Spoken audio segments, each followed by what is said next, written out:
Good morning, જય શ્રી કૃષ્ણ. કેમ છો બધા? જો આજે છોકરા વચ્ચે સુતા છે, કામ પણ બધું બાકી છે અને મારે આજે બહુ જ દોડાદોડી છે. જો હવે બંને છોકરાઓ જાગી ગયા છે, દીપ બ્રશ કરે છે અને અમારી દીદી પણ બ્રશ કરવા વહી ગઈ છે.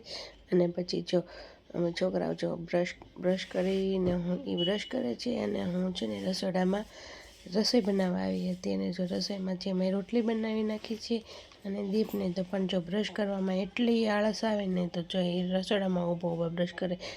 જો મેં છોકરાઓને જમવા બેસાડી દીધા છે અને જો એ જમે છે અને જો પછી હું યશ્વીનું માથું ઓળું છું અને યશ્વીને પછી દીપ કે મમ્મી મને પણ માથું ઓળી દે, તો હું પણ એને પણ માથું ઓળી દઉં. પછી છોકરાઓને જો હું સ્કૂલે મૂકવા જાઉં છું ચોક સુધી, અને જો એની છોકરાઓની બસ પણ આવી ગઈ છે અને એ લોકો ચડી પણ ગયા છે.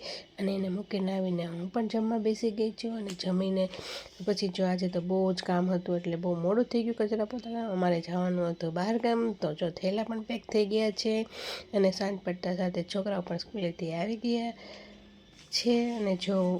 અને પછી અમે લોકો જમી કારવીને અમે લોકો નીકળી ગયા છીએ બહારગામ જવા માટે. જો યશુ છે અને યશુના કાકા બંને થેલા લઈને નીકળી પડ્યા છે. અને જો એ બંને ગાડીમાં એને કાકાની સાથે યશ્વીને દીપ જાય છે. અને જો અમને જીત મૂકવા આવે છે, હું જીતની સાથે છું. અને જો યશુ દીદીની બધા મજા છે.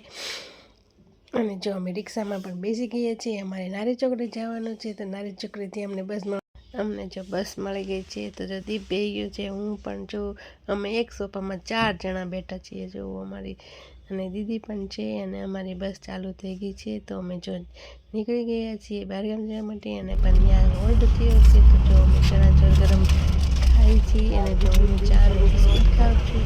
હું જ્યારે ચા અને બિસ્કિટ ખાઉં છું તો તમે લાઈક શેર સબસ્ક્રાઈબ કરજો. Bye bye.